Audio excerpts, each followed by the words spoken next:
Are you trying to solve a problem or are you trying to solve an emotion?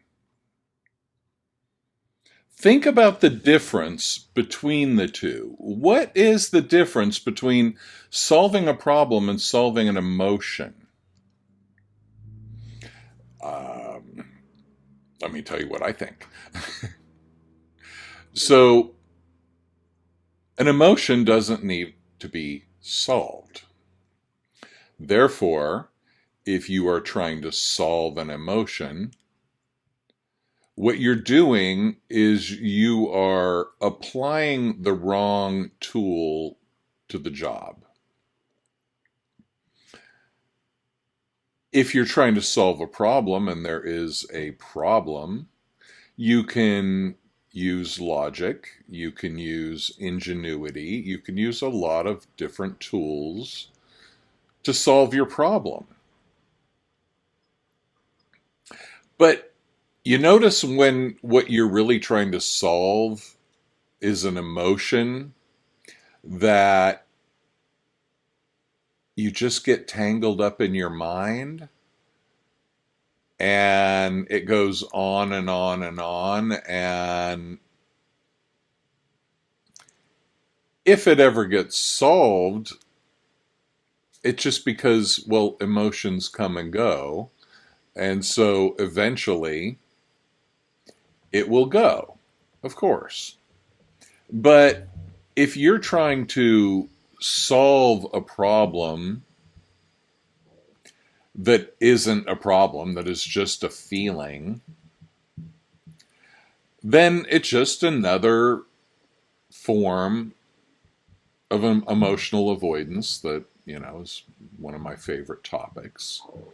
That all you're doing is trying not to feel a certain feeling. You are making that feeling out to be a problem in your head. And then you're going into an analytical mode. You're going into your head to think of solutions to the problem. But the problem, again, is an emotion. So anybody trying to solve a real world problem that can be reasoned out with logic, please do. No criticism here about that. There are all kinds of problems that require logical thinking. There are problems in building, there are problems in accounting, there are problems in all kinds of areas of life. But when your problem is in reality an emotion, and you find yourself trying to solve it, then all you're doing really is creating another emotion. And usually the emotion that you're creating is anxiety. You can create a bunch of other ones too. Anxiety isn't the only option. You can create confusion. You could create fear, dread. You could create a lot of different emotions. Absolutely. Out of trying to solve the first emotion. So when the emotion is the problem,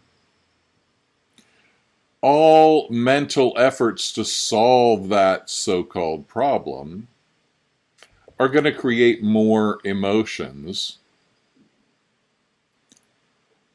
that then become other so-called problems that need solving. Don't do that. The thing is, like I always say, you can handle your emotions, and your emotions are really, in the end, physical sensations. And these physical sensations, in general, are not that painful on a physical level, so they can be felt. In fact, you can encourage yourself to feel these physical sensations that you have labeled with emotion names and feel them even more. And as I've said on other videos, when you feel them more, you will digest them. And that digestion process will take you to a new level in your life. The repetitive emotions that are unpleasant, that you keep feeling, are not a problem. They are feelings. And feelings are like inner children. So what happens when you treat a child as a problem? Isn't it a similar thing? A child isn't a problem. Their behaviors might need to be worked with. There might be things that need to be explained, and there might need to be punishments and rewards to modify their behavior. But in general, most things with children can be solved by giving them your attention more, much more, and communicating as a real person.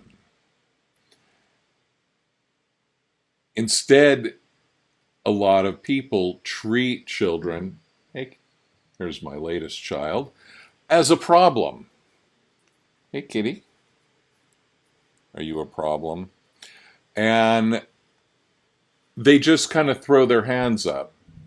I remember I was at a dinner party once, and it was a lot of very wealthy people that seemed a little bit more focused on their career goals than their children. And this woman was complaining about how her kids come home from school and just watch TV and whatever. Obviously, this was a long time ago because TV was an issue. Now, what kid watches a TV? But the woman was just like, I don't get it. Why do they do that?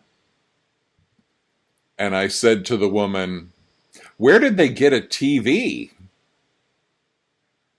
And she said, she just looked at me like she didn't understand the question. You know, I was like, where did your children get a TV? And she's like, well, it's, you know, we have a TV, whatever. We have multiple TVs, you know.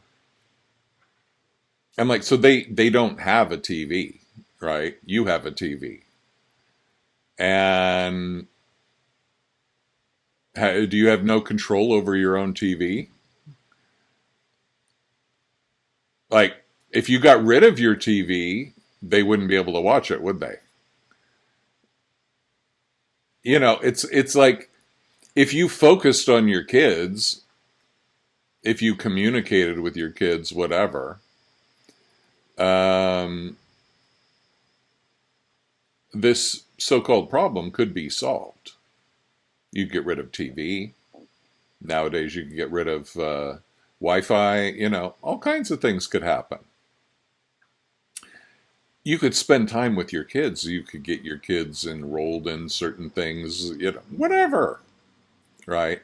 But what I'm saying is that this issue between parents and children, between lovers, between employees and employers, these are all offshoots of the same thing a lot of times, where an emotion is seen as a problem.